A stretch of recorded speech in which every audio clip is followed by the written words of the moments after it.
Thank you! By clicking on this video, you lifted the curse! How's it going, ladies? Welcome to my channel, which is basically what Wikipedia would sound like if she had a personality disorder. Look at all those chickens! Quantum mysticism, also known as quantum quackery or quantum woo. What a nice way to call someone a crackpot. Woo! Woo! Is when quantum mechanics is used to justify pseudoscientific nonsense, like telekinesis, or mind reading, or blaming cancer patients for their own illness and then selling them a cure that doesn't work. Oh, don't worry, I'll get to you. I'll get to you, you motherfucker. More on that later. In the world of pseudoscience, quantum mechanics is actually not used very often. Charlatans and bigots usually prefer to misinterpret other sciences that are more interesting to the public and also easier to exploit because less rigorous in the first place. So we see a lot more pseudomedicine, pseudopsychology, pseudosociology, and pseudoanthropology than we see, I guess you'd call it pseudophysics. Very few people can come on camera and confidently say, I understand quantum mechanics and here's what the theory says about the universe. Well, okay, many people can do that, but very few people can do that without sounding like an idiot. Physicists themselves are quite humble when it comes to quantum mechanics. There's a lot of famous quotes from Bohr and Feynman that basically say that if you think you understand quantum mechanics, no you don't. So it's difficult for a pseudoscientific guru to be charismatic and believable when they talk about quantum mechanics, because it's an inherently very abstract and counterintuitive subject. So quacks tend to not do it very often. Quantum mechanics is really used in one and one only pseudoscientific context, when people want to justify the so-called law of attraction, often also called manifestation, one of the most popular New Age claims of all times. 3.5. Pregnant Chinese men coming your way. A firm yes to claim. Quantum mysticism, at its core, it's twisting quantum mechanics to justify the law of attraction.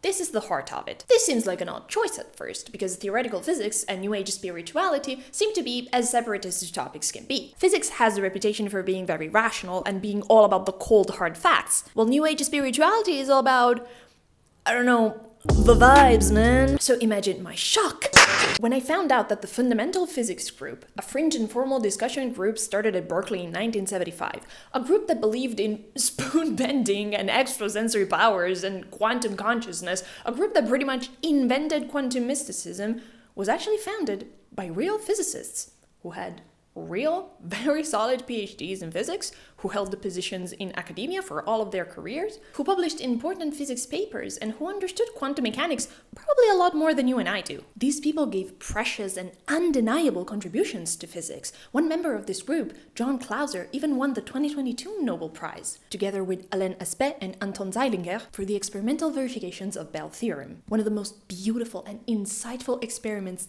ever performed in the history of physics. If theoretical physics is like water and New Age spirituality is like oil, well, the Fundamental Physics Group is like soap, I guess. To the extent that God does play dice with the universe, he loads the dice. And the loading of the dice is our consciousness. That's where consciousness comes in. Are you sure about that? How is any of this possible? Is there some truth to the things that they said? Should we take them seriously because they were real physicists? Were these people actual scientists or were they charlatans? And can you be both? How do we tell the difference between those two? Can we draw a definitive line of demarcation between science and pseudoscience? Should we try to draw such a line? And most importantly, what the hell is a consciousness quantum leap? What are you people even talking about?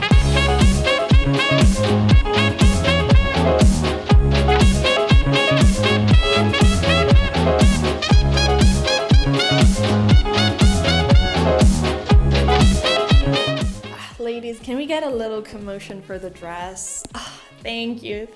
Oh no, I just wanted to look good for you ladies, no other reason. To research this video, I subjected myself to The Secret, the documentary. That you can cook a man's dinner with electricity, and you can also cook the man.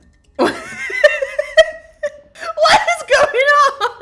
Full video available at patreon.com/thestrangeloop. And ladies, I'm a convert. The law of attraction works. I saw this on my For You page, and now look at me. But what is the law of attraction? I'm glad you didn't ask. After fucking up the algorithm for the rest of my existence, oh god, oh please make it stop, it never ends, ouch, ouch, I found enough common beliefs that we can unite into a definition. The law of attraction is the belief that your thoughts can create reality. Thoughts become things. Take a shot every time I say law of attraction. I want my audience to die. And also the idea that like attracts like. Like attracts like. So if we think positive thoughts of wealth and happiness, then we will attract more of those things into our lives. If on the other hand we think negative thoughts of fear and shame and catastrophe, we will attract into our lives troubles and bad luck. You become what you think about most, but you also attract what you think about most. Such are the horrors of the TikTok algorithm algorithm of a white woman, you're welcome. The law of attraction was popularized by Rhonda Byrne's documentary and accompanying book, The Secret, unleashed on this godless earth in 2006 with the specific intent to drive me into insanity. Thank you very much. Despite the law of attraction having no scientific basis, and look me dead in the citations when I say that, the book sold over 30 million copies. Manifestation is now a staple of the self-help community and also the New Age community, we'll get to that, clearly striking a chord with many. The success is undeniable. On the surface, a lot of this content is just vaguely empowering catchphrases and positive thinking. It's pretty much what an AI would write in a self-help book. It's generic, it's banal, it's definitely not a secret of any sort, but ultimately harmless. And in some cases, even useful. We must admit that. Against any of this, I imagine most of us would have nothing to say, right? Like, let the girls write their affirmations and listen to their subliminals and affirm yes to claim if they want to. But these habits work because they work, not because the law of attraction works. Obviously. In fact, I would argue that the belief that our thoughts can influence reality is a pretty common pattern of human thinking. It's called superstition, and it's been a part of pretty much any society since the dawn of civilization. I get into a fight with my wife, and I'm like, we're going to miss our plane. We need to go. And we leave too late. And then she like gets some text and she's like, yeah, the flight's delayed by an hour. We'll be fine. And I'm like, damn it. I was right, and you're bending the universe to win an argument with your husband. The reason why Byrne can cite, and I am putting the heaviest quotation marks on that one, the reason why she can cite so many thinkers of the past and frame them as agreeing with her is not because she is correct, but because superstitious thinking is a very common pattern of human psychology. You know, speak of the devil and he'll appear, my grandma used to say. I couldn't believe all the people who knew this. They were the greatest people in history. This argument is a blend of the logical fallacy known as appeal to authority, and also the one known as appeal to the masses. Another logical fallacy that's very common with the law of attraction is a bit more subtle, so allow me to draw attention to it. Most of the people who defend the law of attraction in public, of course, don't want to sound superstitious or delusional, and therefore they try to soften the message, to turn it into something more reasonable and palatable for the modern secular audience. So they often engage in what philosopher Nicholas Shackel called motte and Bailey fallacies, named after the medieval practice of building a tower structure that was strong and easy to defend, the motte, in the middle of a nice plot of land, the Bailey, that was much more vulnerable and hard to defend. Motte and Bailey structures are a strategy of defense. When the Bailey is attacked, villagers can retreat in the motte and wait for the threat to pass, and then, when it's safe, go back to their Bailey. In the same way, Shackel says, when someone's bad argument gets attacked, they often walk it back to a much more reasonable version of that argument that's a lot easier to defend. So for example, online manifestation coaches will say wild shit in their TikToks like, I'll teach you how you can have your dream life right now. I get princess treatment everywhere I go, and you can have it too. Don't walk or run to the link in my bio, because last week I literally manifested my dream car. They bait their viewers in with wild statements that are very attention-grabbing but controversial, absurd, and difficult to defend. This is the Bailey. And then, when someone rightfully calls them out on this bullshit, or, you know, when someone has already paid for the manifest your dream partner course or whatever, no refunds, they walk that statement back to a much more reasonable position. All I'm saying is that the way you speak to yourself matters. All I'm saying is that you're responsible for your life. All I'm saying is that you're more likely to achieve things when you believe in yourself. Gorgeous, if that was all you're saying, people wouldn't be questioning it. But they also wouldn't be buying the course, now would they? And so back and forth they go, based not on what is true, but on what is convenient. The biggest example of this is Oprah, probably the most famous defender of this book and its message. Oprah described The Secret on Larry King as, the message is that you're really responsible for your life.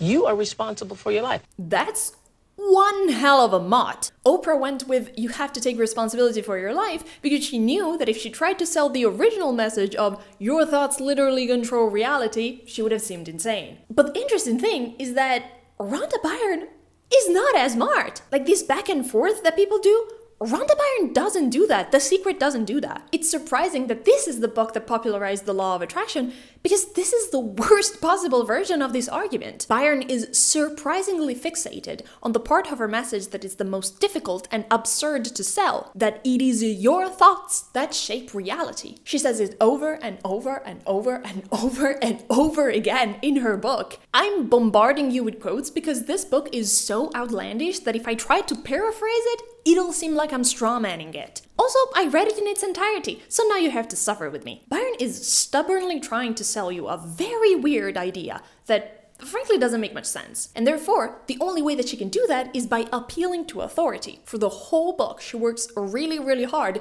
to make it seem like everyone and everything in the history of humanity agrees with her. I swear to God, if you have OCD and the law of attraction found you before getting diagnosed, you may be entitled to financial compensation.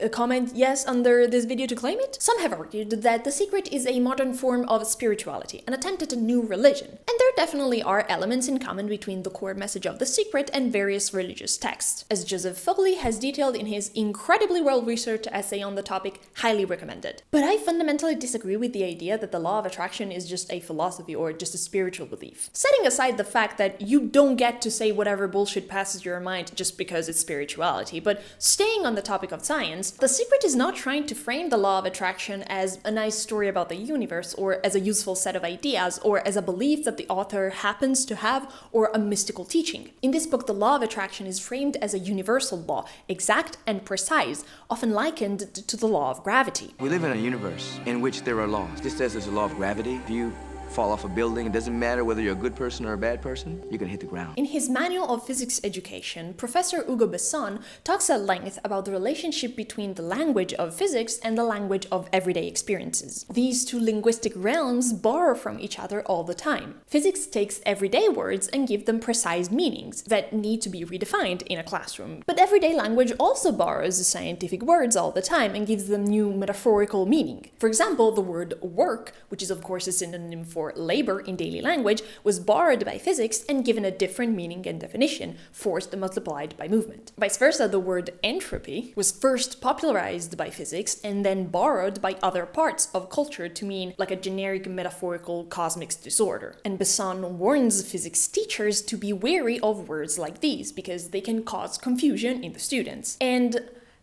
girl, I really hope Besson never gets his eyes on this documentary, because if he does, he might have a fucking aneurysm. This documentary is constantly stealing words from the realm of physics. It's not just quantum mechanics that they appropriate, which we'll get to in the rest of the video. There's also a lot of classical physics that is constantly misinterpreted. The language of physics is weaponized to give the illusion of scientific validity. Frequency, magnetic signal, electricity, gravity. The law of attraction is trying to have its cake and eat it too. It wants to invent whatever story about the universe is useful in that moment. You know, whatever feels good, whatever feels empowering, or whatever sells more books. It wants to invent a story about the universe without having to put that story through rigorous experimental tests. But, crucially, it also wants that story to be treated as if it was an objective truth, as if it was put through rigorous experimental testing. It wants the credibility of science without doing any of the work that credibility demands. This is not spirituality. This is pseudoscience. First of all, no one even knows what electricity is. Do you know how it works? I don't know how it works. What the fuck is going on in here on this day? Oh man, I love history. Isn't it incredible how as soon as you find out the history behind an idea, you immediately want to die? In his 1934 book, The Logic of Scientific Discovery, philosopher and bad bitch Karl Popper tries to find a rule to separate science from pseudoscience, or as he calls it, metaphysics, from the ancient Greek words meta and physike, literally beyond nature. Popper is trying to solve what he himself names the problem of demarcation. Popper admits that finding a definitive line of demarcation is difficult and probably a bit fuzzy, but he gives it a try anyway. And he eventually comes up with his own criterion: falsifiability. The falsifiability of a system is to be taken as a criterion of demarcation. In other words, I shall not require of a scientific system that it shall be capable of being singled out once and for all in a positive sense, but I shall require that its logical form shall be such that it can be singled out by means of empirical tests in a negative sense. It must be possible for an empirical scientific system to be refuted by experience. What characterizes the empirical method is its manner of exposing to falsification in every conceivable way the system to be tested. Its aim is not to save the lives of untenable systems, but, on the contrary, to select the one which is by comparison the fittest, by exposing them all to the fiercest struggle for survival. So, to use the same example as Popper, the sentence, all ravens are black, is falsifiable, because in order to prove it false, you just have to find a raven that is not black. On the other hand, the sentence, not all ravens are black, or there could be a white raven, cannot be falsified, because we cannot search every single raven in all of the past and all of the future just to make sure it's not black. Non-black ravens, by the way, do exist. They look like this. They suffer from albinism. Look at this fella. It looks like an old gentleman that made a goddess angry and got himself turned into a bird. This falsifiability criterion seems like a good idea to me. It keeps the physics in, and it definitely keeps the law of attraction out, so it seems like a really good start. Because the law of attraction, the way it's formulated in the documentary, is not falsifiable. And I want to notice that when it comes to pseudoscience, not being falsifiable is actually not a bug, it's a feature. For example, in the documentary they say, it works every time with every person. And then they spend the remaining hour and a half of the documentary telling you that all the times where the law of attraction obviously didn't work, well, it was actually your fault, you know? You didn't want it hard enough, or you wanted it too much, or you said you wanted it, but subconsciously you actually secretly, really double secretly didn't want it. You're not being patient enough with the universe, or you're being too patient with the universe actually, or whatever other excuse they can think of. It doesn't matter. It's never their theory that is wrong, it's your thoughts that are not on the correct vibration, question mark. If science is the game of trying to prove a theory wrong, pseudoscience is the game of insisting that a theory is right despite all evidence. Pseudoscience is working backwards, and therefore cherry-picking, the practice of only paying attention to that evidence that confirms a theory, is a necessary part of pseudoscientific rhetoric. When science contradicts the law of attraction, then it's all, science doesn't have all the answers really, but the second a legitimate scientific theory can be twisted to justify the law of attraction, all of a sudden placebo effect proves that we can cure cancer with our brain. And quantum mechanics says that the universe emerged from thoughts or whatever. It's you shouldn't listen to science all day, every day, until they switch to, see, science actually agrees with me. Popper calls it metaphysics, but I actually think it's better to call it pseudoscience precisely because it's trying to be science adjacent. It's pantomiming as science. It's clout chasing the respectability of science, without, of course, any of the effort necessary. Because it bears repeating, the law of attraction is not science. It's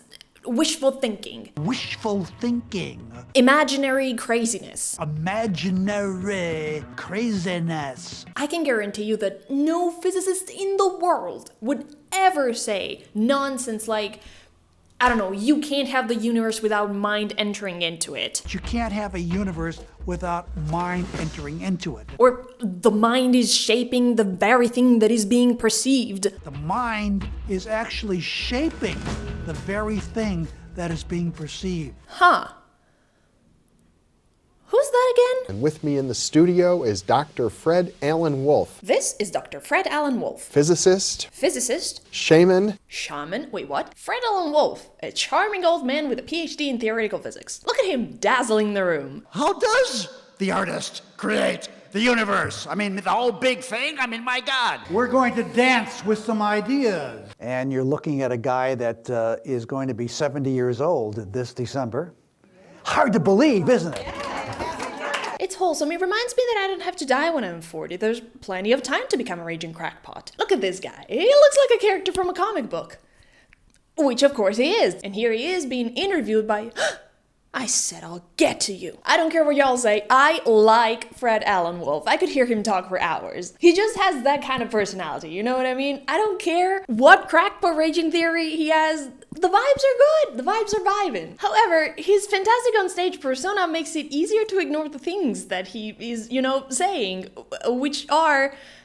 well... And we can draw something we call a light cone, and anything in the light cone is called okay.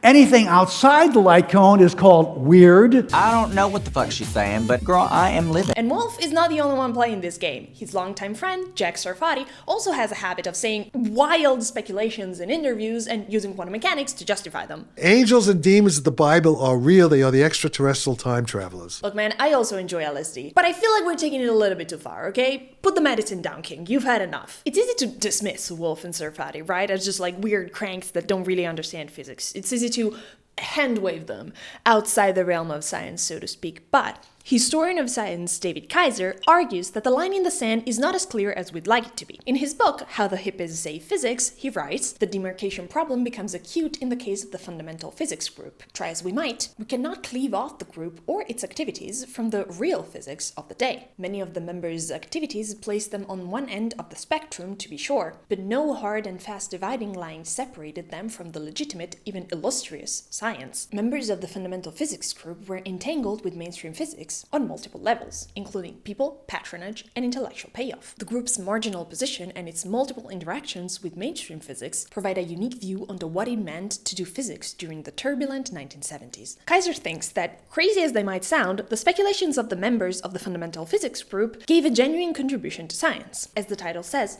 these people save physics. To understand the importance of this group of weird New Age physicists and why their contributions to science were so important, we need to look at the historical context. From 1900 to 1930, during what George Gamow called the 30 years that shook physics, theoretical physics enjoyed its most prolific and bustling period, arguably in the history of humanity. It was a period of incredible, interesting theoretical progress, but also of deep philosophical speculation, and it was common for physics students to be asked to write essays about, for example, the double-slit experiment or the wave-particle duality. Before World War II, physicists were expected to know about the philosophy of their discipline, but with the war, the way physics was taught in university classrooms took a sharp turn. In the 1940s, because of World War II, there was a lot of pressure on physicists to produce new weapons and military gadgets, which left little time for philosophizing. Then, in the 1950s, with the Cold War threatening to turn hot any minute, the American government treated young physics graduates as an incredibly valuable resource, akin to bombs or jet fighters, something to stock up on. Defense agencies flooded physics departments with funding all across the nation, effectively buying the priorities of the field of physics.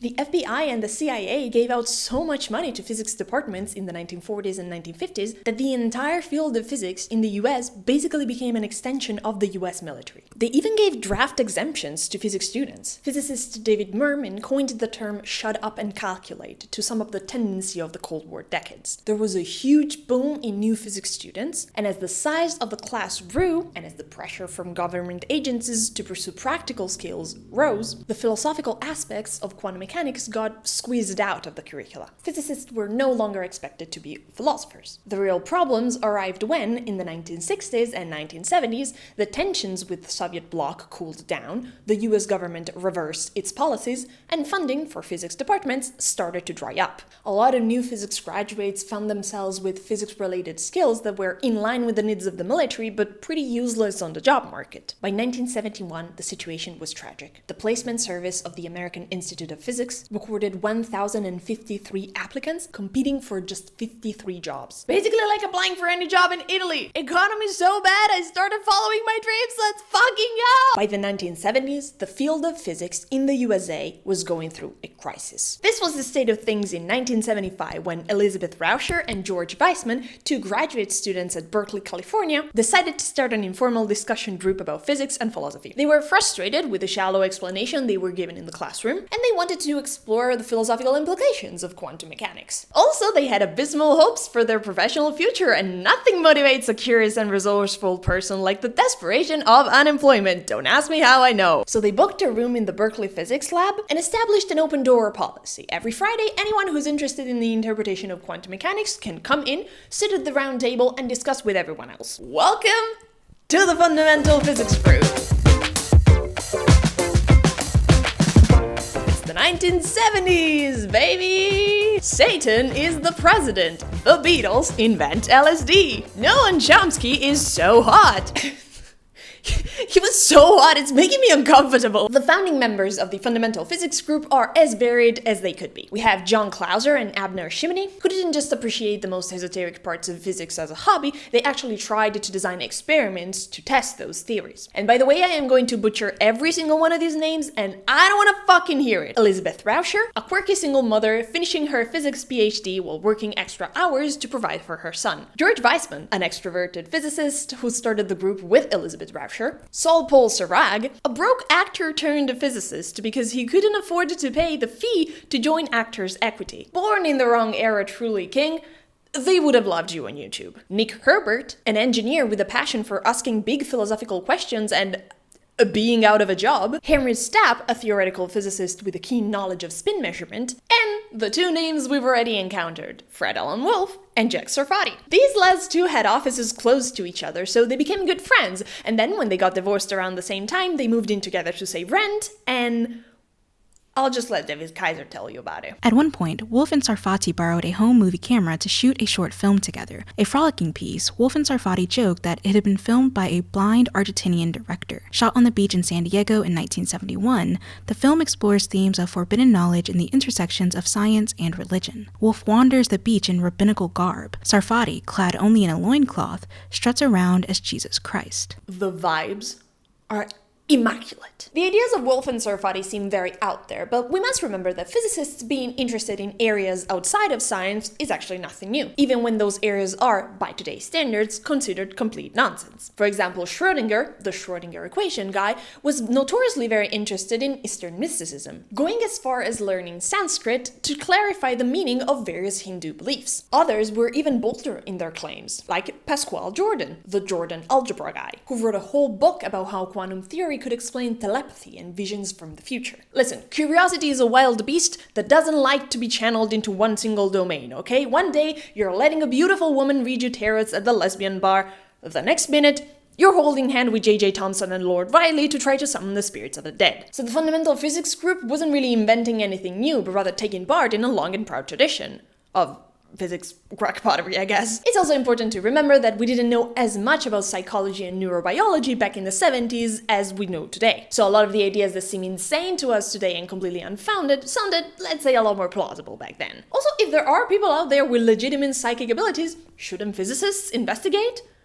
Wait, why are you laughing? And let's talk about investigation, because in 1972, the Stanford Research Institute, SRI, began a series of experiments to test the powers of Uri Geller, a famous performer known for reading minds, receiving messages from the future, and focusing psychic energy in his fingers to bend spoons. Not what I would do with my psychic powers if I had any, but to each their own. Stop laughing, ladies, okay? If you had the temptation to not take this man seriously for even a microsecond, I'll have you know that in the late 90s, he sued Nintendo for copyright infringement. The Pokemon known in the West as Alakazam was named in Japan Un Geller.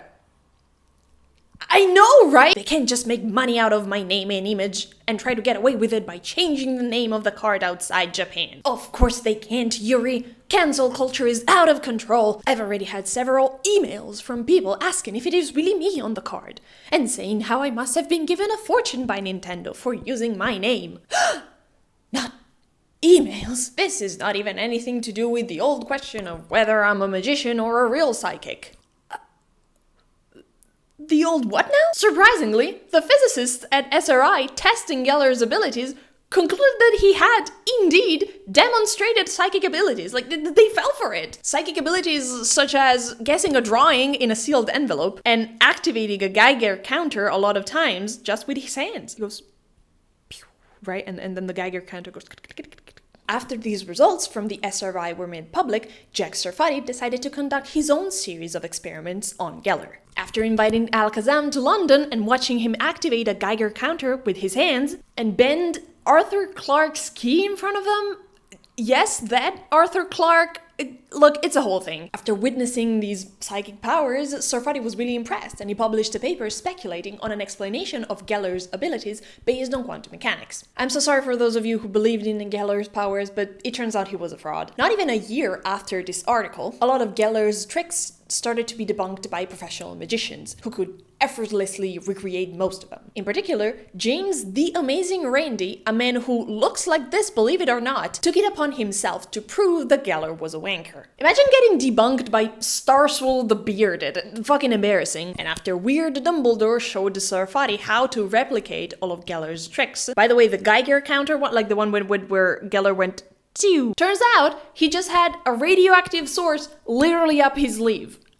I hate it here. And the guy fell for it. How? After being showed that Geller was indeed a fraud, Sarfatti retracted his statement about Geller, but not really his speculations about the possible link between parapsychology and quantum mechanics. Sarfatti and Wolf, both theoretical physics PhDs, are to this day convinced that there is an undeniable link between quantum theory and human psychic abilities. Now, you and I probably already know that just because someone with a PhD in physics says something, that doesn't mean that that something is true. I'm around a lot of physicists, ladies, and believe me, they're wrong quite often. But the general public doesn't really seem to know that a lot of the time. This is precisely why the law of attraction features quantum physicists in their documentary, because if someone with a PhD in quantum physics says something, very few people are gonna know enough about the subject to dismiss it, let alone debunk it. In fact, a lot of people who want to debunk the law of attraction online and warn folks that this is pseudoscience often have to make the caveat that they are not quantum physicists. I don't know much about quantum physics. I'm not a quantum physicist. And this subtly reinforces the idea that if someone does have a PhD in theoretical physics, like Wolf and Sarfatti do,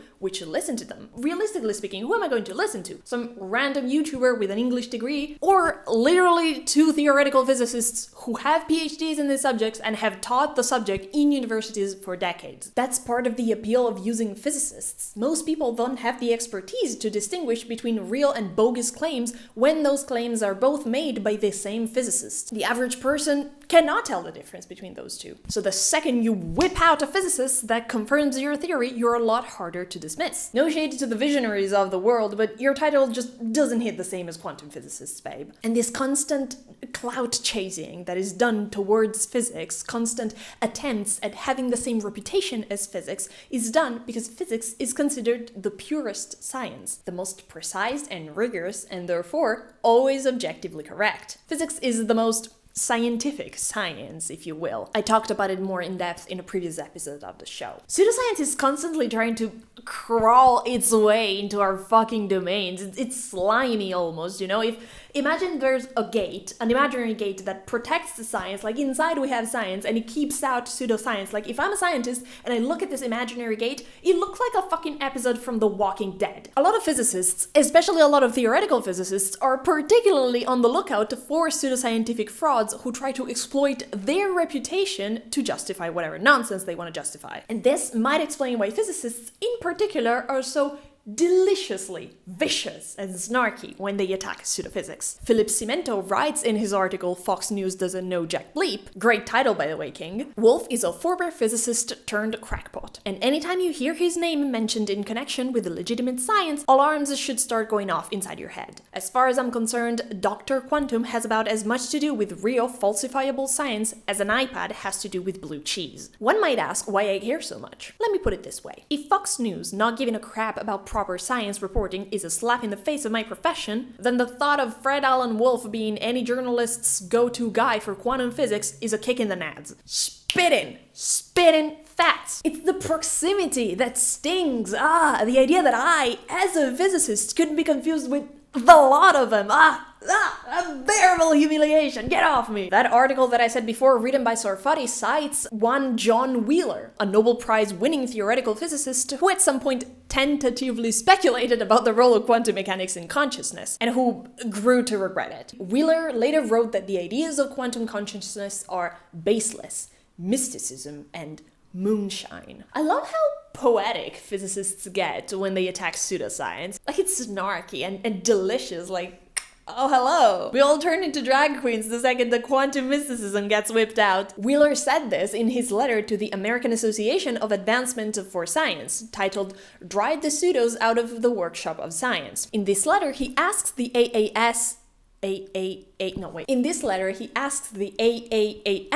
got it right this time, to kick parapsychology out of their ranks. By the way, the association refused, and parapsychology is still, to this day, part of the AAAS. I love it here, and I don't want to die. But this clout chasing that pseudoscience does towards physics means that physicists have even more stakes in finding that demarcation line. We know that here, in the realm of physics, we're definitely doing science. But out of the things that are out there, outside the domain of physics, what counts as science and what doesn't is actually not so clear. If we're too generous with what we allow into physics and what we allow into science, we allow in quacks like Wolf and Sarfatti, and we decrease our reputation by associating with them. But if we're too strict, we go back to that shut up and calculate mentality, the post-war one that I was talking about before. I think a lot of physicists, driven by this constant clout chasing, overcorrect, and they make the restrictions for what counts as real science way too strict, and they kick out of the realm of science a bunch of stuff that is actually really useful and interesting. For example, the feeling that sociology is not a real science has been a staple of right-wing Twitter weirdos for a long time now, because sociology is communism, I think? I don't really know, but I'm sure that they are very concerned about scientific integrity and definitely not trying to use it as a dog whistle for insane politics. I'm sure that the people who put Donald fucking Trump in charge of the United States of America are so concerned about science. That's just all they can think about. Most of this sentiment is echoed by people who don't understand what sociology is,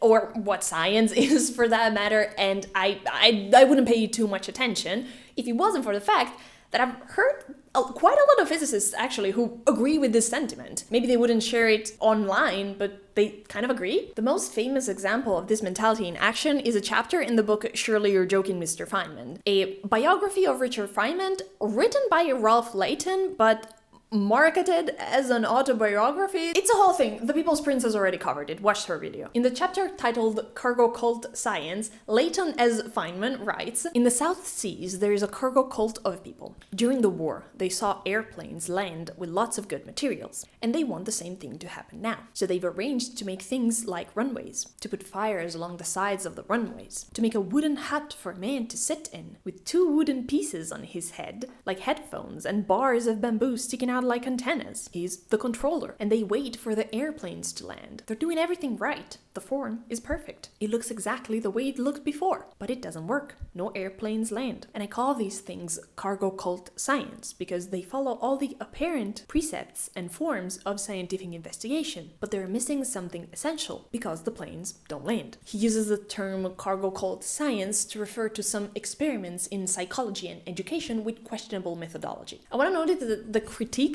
I think could be fair if Layton actually cited the experiments critiqued, but he doesn't do that. Layton says that Feynman said just some psychology students back in my days, and like, okay, what do you want us to do about it? Like, should I share with 10 of my MySpace friends? Like, what are we doing here? And in the same chapter, they also talk about quantum mechanics justifications for Uri Geller's powers. Now, I know what that was referring to. The implication is that there is a very sharp line that delineates science from cargo cult science, aka superstition, pseudoscience, whatever you want to call it. Uri Geller is definitely outside, I think we all agree in that, but in this model, there is no distinction between him and quantum quackery, and a psychology student who is still trying to learn the methodology of her field. The most annoying men in the cosmos love to inform me in my comment section that, quote, string theory is unfalsifiable, which, gentlemen, no it's not. My friend Davide, seen here talking about string theory at the Royal Institution of all places, researches his stuff. The scientists working on it actively trying to falsify it. Like,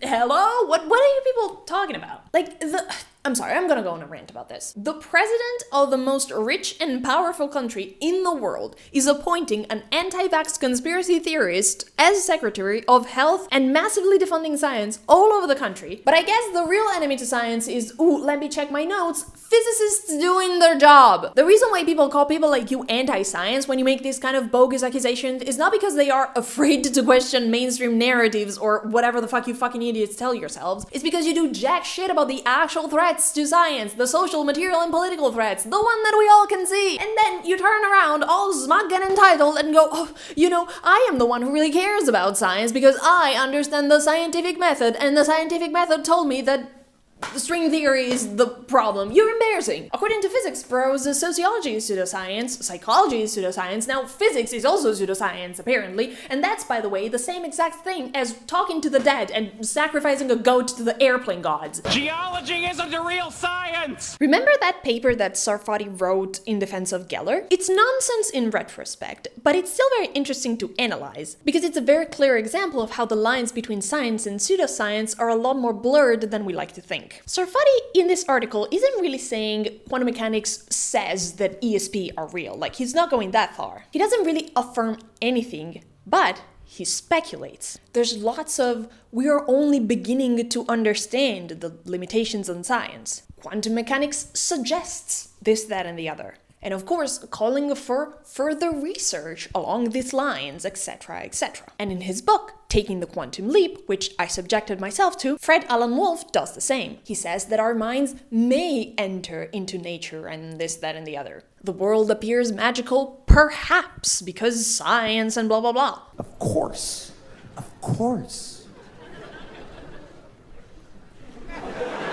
But maybe... There's a joke among scientists that calling someone a fringe scientist is basically the same as calling them a charlatan. But I don't think that's true, not 100% at least. The things outside of the metaphorical gates, outside the realm of science, are not all cut from the same cloth. Some of it is harmful to science, but some of it, maybe, could be useful. Most of Sarfatti's article is New Age pseudoscientific word salad, but he has a moment of striking clarity that I want to highlight. He says metaphysical statements are absolutely vital for the evolution of physics, or indeed for any system of ideas that is still alive. Popper clarifies a little bit better this sentiment, writing, "An assertion which, owing to its logical form, is not testable, can at best operate within science as a stimulus. It can suggest a problem. In the field of logic and mathematics, this may be exemplified by Fermat's problem, and in the field of natural history, say, by reports about sea serpents. In such cases, science does not say that the reports are unfounded, that Fermat was in error, or that all the records of observed sea serpents are lies. Instead, science suspends judgment." We often think of science as a linear accumulation of knowledge.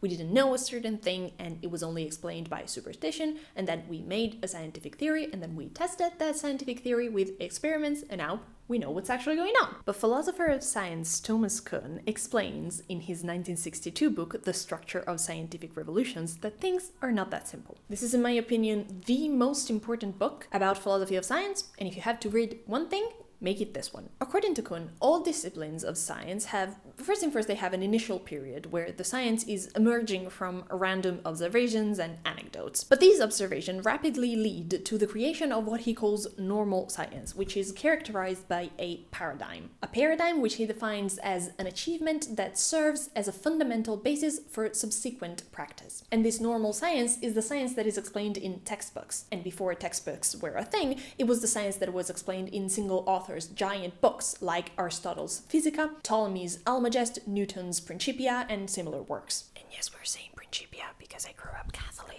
These books and textbooks define the paradigm of the field because they define what problems the scientists of that field should investigate. They decide what it means to do physics, if that can make any sense. The paradigm gives a structure to the research because it defines the legitimate problems and methods of that research field. It sets the standards for acceptable solutions. It's a set of beliefs, values, techniques, and so on shared by the members of a given community. Let's give an example because this might sound a bit abstract. For example, normal science in astronomy would be the measuring of stellar positions, for example. Measuring the magnitude of eclipses or the periods of the revolution of planets and stuff like that. You're not reinventing the wheel every time, you're just solving smaller and very specific problems within the paradigm. This is how most of science happens, and therefore most of how scientific progress happens. A few times in the history of science, however, changes happen that are a different nature altogether, those which Kuhn labels scientific revolutions. A scientific revolution starts with a growing sense that an existing paradigm has ceased to function adequately in the exploration of an aspect of nature to which that paradigm itself had previously led the way. Little anomalies come up, and when anomalies persist and cannot be solved using the traditional methods supplied by the paradigm, a state of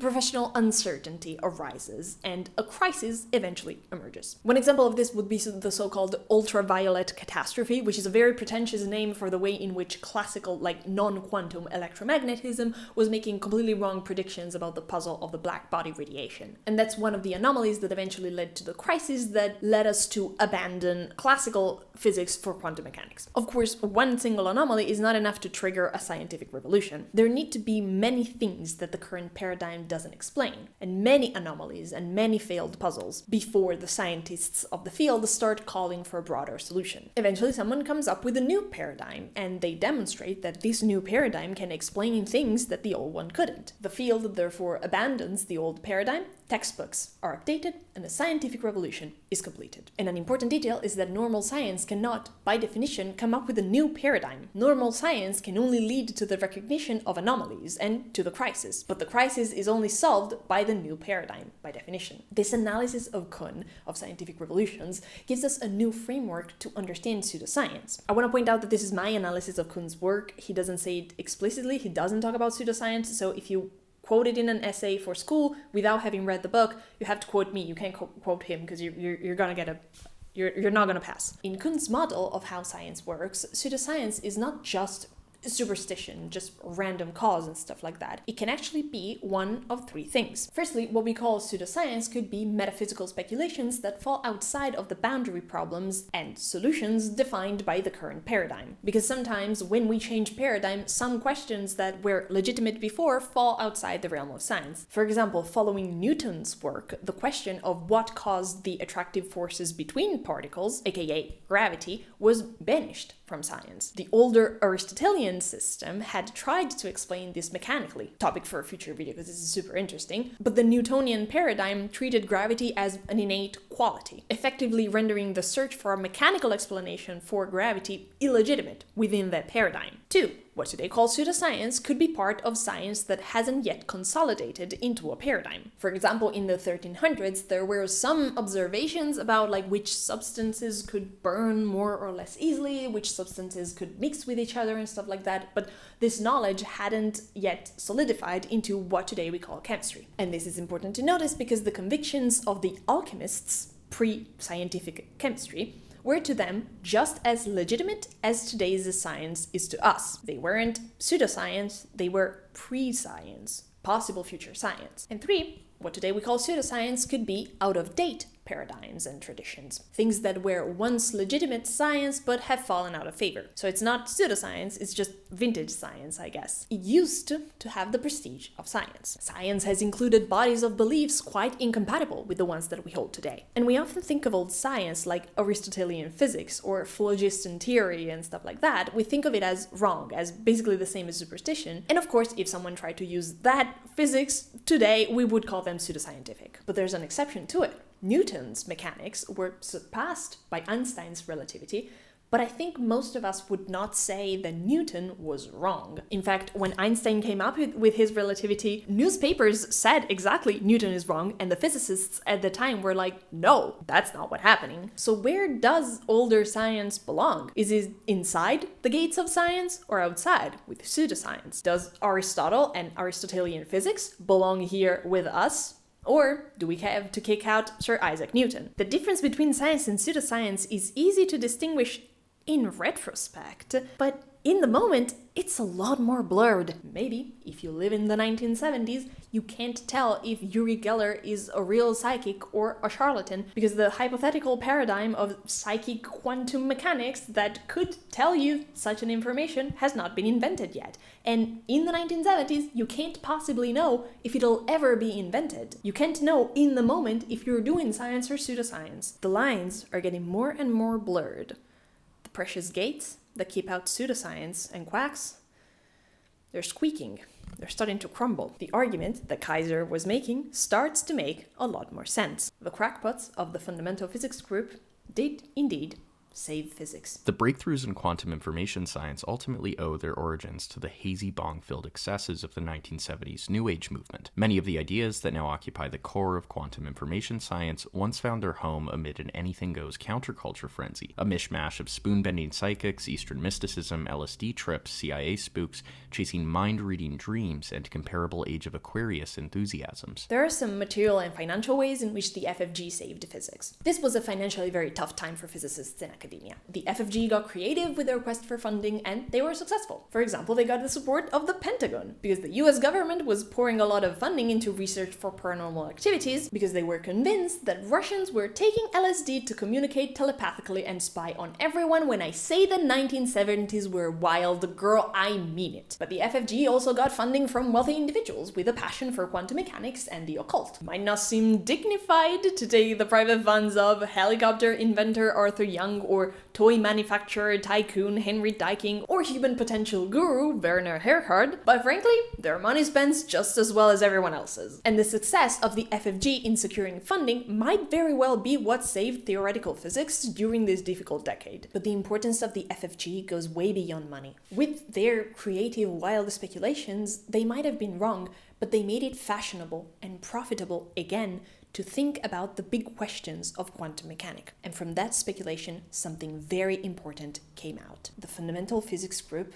was the only one who took seriously the ideas of John Bell. To really understand the importance of the work of John Bell, we must first go back a few decades to 1935, when three physicists, Einstein, Podolsky, and Rosen, published a short paper in the Physical Review titled "Can Quantum Mechanical Description of Physical Reality be Considered Complete?" In this paper, they came up with a thought experiment that shows that quantum mechanics contradicts itself, at least according to them. I'm going to give you a slightly simplified and more concrete version of the EPR paradox, that's what it came to be known as, that was formulated by other physicists after this paper. This is to make the explanation more accessible, but I highly encourage you all to read the original paper for yourselves. It's very interesting and also not that difficult to understand. Firstly, the most widespread interpretation of quantum mechanics is called the Copenhagen interpretation, which is actually more of a series of interpretations. There isn't one single Copenhagen interpretation TM, so to speak, but we don't have time to get into it today, so we're just gonna pretend like it's one cohesive singular thing for now. And the Copenhagen interpretation states that before a quantum particle is measured, it doesn't really have a clear value for that quantity that we want to measure, but rather the particle assumes all possible values for that quantity all at the same time. So for example, electrons, which are quantum particles, they have a property called spin, which can have value up or down. Before we measure the spin of an electron, the spin should be considered as both up and down at the same time. This is called superposition, and according to the Copenhagen interpretation, the electron stays in a superposition until it gets measured. And after the particle gets measured, the superposition collapses into one of the possible states completely at random. All we can say is that the possible states, aka the possible results of the measurement, have certain probabilities, but we don't really have a way to predict which one result it's going to be. For example, the property of spin again can collapse into state down or state up, each with a 50% chance, but we can't say which one is going to be before the measurement. Now that we know how spin works, let's imagine that we have two electrons. We're gonna call them A and B. Let's also imagine that A and B interact with each other in such a way that their spins are always opposite. So if A has spin up, we know that B is going to have spin down, and vice versa. If B has spin up, we know that A is going to have spin down. We don't know which one is which, but we do know that they're always opposite of each other. This property, by the way, could be done, for example, by having two electrons, let's say, occupy the same orbital in an atom. So like, it's a thing that can occur in nature. It's not just a hypothetical scenario. Then let's imagine that these two electrons stop interacting, they get separated somehow, and they go on their merry way alone. Even after the interaction is over, Einstein, Podolsky, and Rosen say that rule that if one is up, the other one is going to be down is still going to be true. So in theory, if we measure the spin of electron A, we're also instantly going to know the spin of electron B, even without having interacted with B, without having touched that particle. Two particles that do this are said to be entangled. And first, the idea that we can measure something like without touching it is already weird, but there's a bigger problem with this. When we measure electron A, electron B also immediately collapses into one state. So there should be something, a signal of some sort, that goes from A to B in an infinitely short amount of time. But we know from Einstein's relativity that nothing can travel faster than light. So how can B, quote unquote, know what is happening to A instantly after it happens if nothing can get to B fast enough? This, for the authors, was absurd. So Einstein, Podolsky, and Rosen conclude their 1935 paper by basically saying that these, quote, spooky action at a distance, as Einstein would later call it, could be a sign that quantum mechanics doesn't paint a complete picture of reality, that something is missing, so to speak. Since we can predict in advance the result of measuring the spin of B by previously measuring the spin of A, it follows that the result of any such measurement must actually be predetermined. This is granular, difficult, abstract, weird, fascinating philosophy, which in the 1940s and 1950s, as I said before, is exactly the stuff you don't want to be making as a physicist. So this question was basically forgotten for almost 30 years, until 1964, when John Bell wrote his most famous and influential paper on the Einstein-Podolsky-Rosen paradox. The paradox of Einstein, Podolsky, and Rosen was advanced as an argument that quantum mechanics could not be a complete theory, but should be supplemented by additional variables. These additional variables were to restore the theory's causality and locality. In this note, that idea will be formulated mathematically and shown to be incompatible with the statistical predictions of quantum mechanics. Einstein, Podolsky, and Rosen argued that particles could not communicate faster than light, because that would contradict relativity, of course. They argued for what in philosophy is called locality.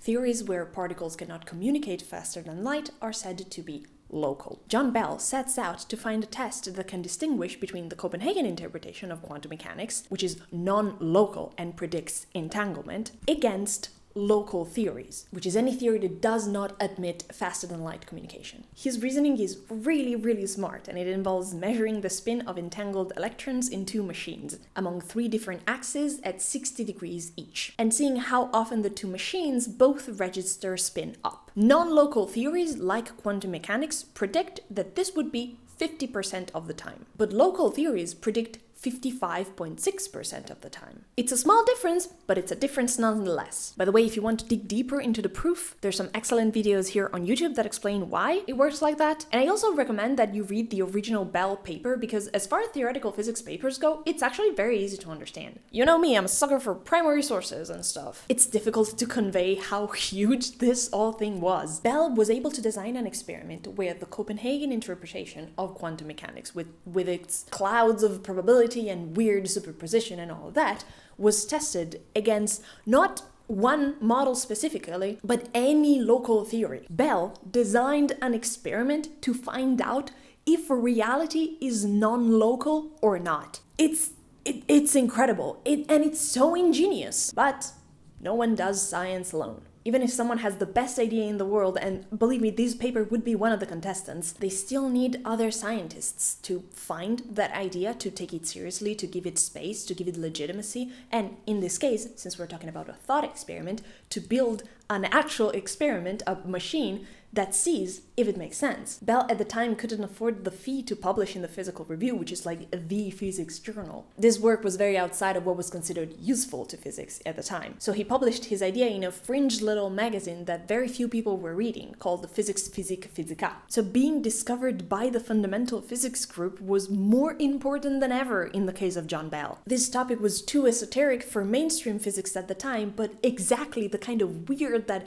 Wolf and Sarfatti and Roscher and Shamanic and all the rest of them were actually interested in. Eventually, Bell's paper landed on the desk of John Clauser, who was at Berkeley for his postdoc. He was supposed to work on radio astronomy, which was the subject of his actual postdoc, but his supervisor was open-minded, let's say, and gave him permission to devote half of his time to testing Bell's inequalities. Clauser found a willing grad student to help named Stuart Friedman, and the two started to work. They used photons instead of electrons, which are easier to produce in a lab, and also whose the polarization of photons works exactly like spin, for those who don't know. So it was the same experiment, but easier to make. In 1972, using thermally excited calcium atoms to produce the desired photons, they performed the first try on the experiment that would, many years later, demonstrate that reality is, indeed, non-local. Einstein's spooky action at a distance is real. Really happening. It was certainly a bumpy road because the inequality that needs to be tested is very small and the measurement is difficult, but all this work eventually won Clauser the 2022 Nobel Prize, together with other 2 brilliant physicists who worked on refining and tweaking this experiment. And all of this thanks to those same physicists that believed in spoon bending and telekinesis. If we want to consider Sarfatti a crank and Clauser a genius, we would have to draw that demarcation line right in the middle of the Berkeley physics department in 1975. But actually, it turns out that we can't even do that. Clauser himself, Nobel Prize winner and inventor of one of the most beautiful experiments ever performed in the history of physics, has gone on the record to say that he doesn't think there is a climate crisis. Less than 1 year after winning the Nobel Prize. Yeah, so what do we make of all of this? It seems like that definitive line of demarcation that we've been looking for the past, oh god, half an hour. Jesus, this video's gonna be a nightmare to edit. That line doesn't seem to exist. We want science and pseudoscience to be completely separate, right? We want there to be a clear definition of where one starts and the other one ends. But I think it works a bit more like this, where each step is similar to the one before, but there isn't really a clear demarcation line. Maybe this need to separate ourselves from them, the pseudoscientists, is not serving science at all. And maybe if we were to actually open our metaphorical gates and our minds, we would find that outside the realm of science, there aren't zombies ready to devour us, but possible inspiration. Where do we draw the line between science and pseudoscience? Actually, the best answer is that we have no idea. Actually, the best answer is we have no idea. After all, we never know which wacky ideas are going to lead to actual scientific revolutions. Think of entanglement, for example. Einstein used to doubt his own theories, and then they turned to be right. Einstein used to doubt his own theories, and then they turned out to be right. You know, so far, I've shown you what happens on the lighter side of this spectrum. I think it's time for some darker stuff. Science doesn't just come with intellectual rigor and method and standards. It also comes with ethics. So what happens when we throw that away too? What happens when we explore the rest of the spectrum? Who lives on the black side? On the black side. My name is Lady Gaga. This is Lady Gaga. Wait, what? No, that's not. And the most influential person in my life is Deepak Chopra. Oh yeah, that's what the next section is about. I knew that, okay? You do know that I've been accused of being a pseudoscientist. This is Deepak Chopra. Wikipedia describes him as an author, new age guru, and alternative medicine advocate. And I'm just gonna use that description because if I came up with my own, I think I'd be violating YouTube's terms of service. He's the most rich, famous, and successful quantum conman in the world. But who really is Deepak Chopra? Many scientists in the establishment have called me a fake, a charlatan, a fraud. Damn, I wonder why. I'm sorry. I'm not on a nice vibrational energy right now. It's not nice to characterize your opponents as entirely negative, so let's all go in a circle and say something nice about Deepak Chopra. Oh, you want me to go first? Okay. This spiritual gangster shirt, not gonna lie, goes kinda hard. It's a fit.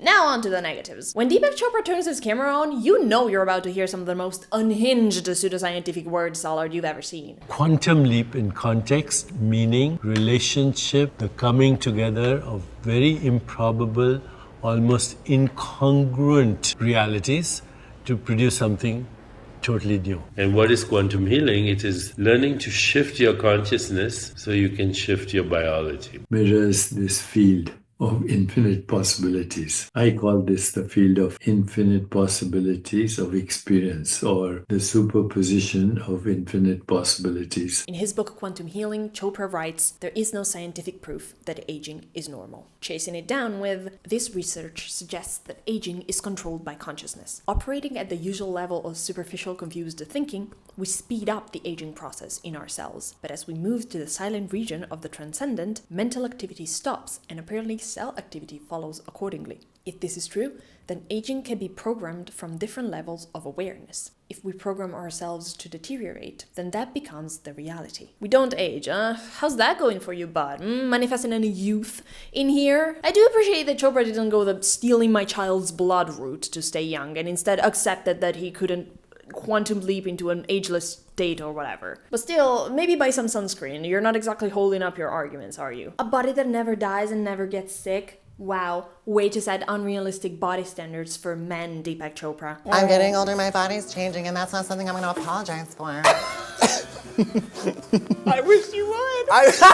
It's easy to dismiss the people who buy into his grift as gullible idiots, but as I noticed in my master's thesis, which yes, I am going to quote in every single video for at least a year because I worked 10 months on this thing, for the layperson, Chopra's pseudoscientific slam poetry is completely indistinguishable from the quantum mechanics they see in regular, non-pseudoscientific science communication. For example, he says stuff like, a quantum is the smallest indivisible unit in which waves of information and energy are either emitted or absorbed. A quantum of light, for example, is a photon. A quantum of electricity is an electron. Which, okay, no doubt so far, but then he says, what's a quantum of consciousness? It's a thought. Not gonna lie, you lost me there, buddy. But realistically speaking, can we expect the public to draw the demarcation line in the middle of a fucking sentence? Probably not, right? And yet, that is what the works of Chopra require us to do. He constantly flips back and forth between an explanation of quantum mechanics that is technically correct, but so vague that it basically could mean anything, and random new age bullshit generator. The difference between, say, Ryan Cox and Deepak Chopra is that in Chopra's work, the audience's confusion is not a bug, but a feature. There's a bug in here. Speak of bugs, I manifested a bug. I will die.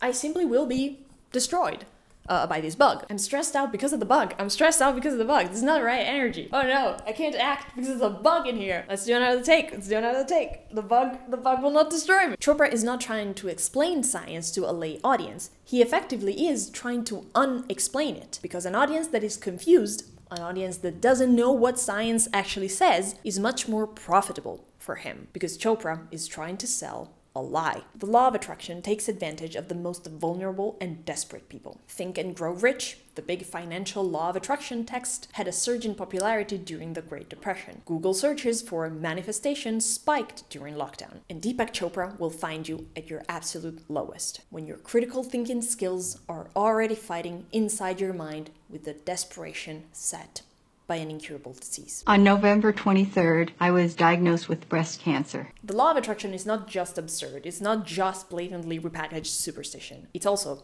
dangerous. You know, as long as the things that you're trying to manifest are like a car or a loving partner, whatever. I think it's silly, but I've done weirder things. Have fun, I hope you get the life you deserve, try not to be an insufferable white woman in the meanwhile, Godspeed. But what happens when the grift finds you in a time of true desperation? The law of attraction spins a very specific narrative, a predatory web that vulnerable people fall into and can get out of. What is this narrative? Well, it starts with a great classic, the whole, of course I don't deny mainstream medicine. If somebody is in a situation where they're sick and they have an alternative to try to explore what is in their mind creating it versus using medicine, if it's an acute situation that could really bring death to them, then obviously the medicine is a wise thing to do. So you don't want to negate medicine. But then, you see, if your thoughts control reality, then not only you should control your thoughts, but also you should probably avoid situations that cause you to have terrible thoughts, right? Stay away from negativity, you know, and what gives you more thoughts of illness than being told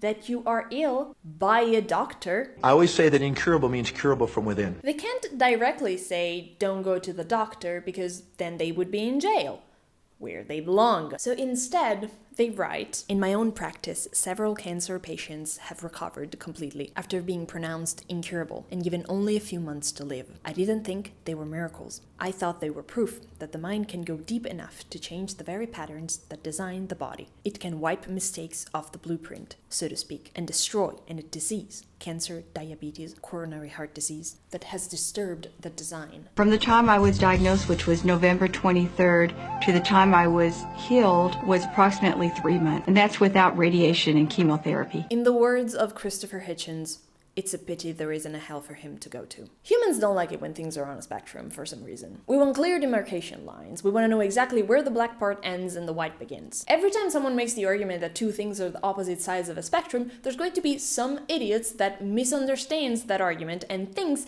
that what's being said is that the two extremes actually have no difference. That there's no difference between the two sides of that spectrum. You see this a lot with the gender debate, which is actually not a debate, when queer activists make the obviously true observation that gender and gender presentation can be on a spectrum, because, you know, we have masculine and feminine and androgynous people. Brain-dead conservatives immediately go, oh, they're trying to erase the difference between men and women, which... Are you people stupid? Do you genuinely believe that saying purple exists is the same as saying red and blue are the same color? And you expect us to take your argument seriously? And with the science versus pseudoscience demarcation problem that we've explored today, it's a similar thing. Some predatory people are always going to try to make the argument that science and pseudoscience are actually the same. There's always going to be someone that argues that the demarcation line doesn't exist, and that their alternative medicine should be afforded the same legitimacy as real medicine. But don't be fooled. The demarcation problem cannot be solved because the difference between science and pseudoscience is somewhat blurred, but that doesn't mean that there is no difference. The line is somewhere, and just because it can sometimes be a bit blurry, just because we don't all agree on where it is, we shouldn't let cranks who are definitely on the other side of this line convince us that there is no line at all. Let's keep our brains open, of course. Science benefits from it, but let's also be careful. There's lots of folks who would like to eat those brains, and they keep pushing from the outside. The gates of science are always under attack. Let's make sure that the zombies stay out.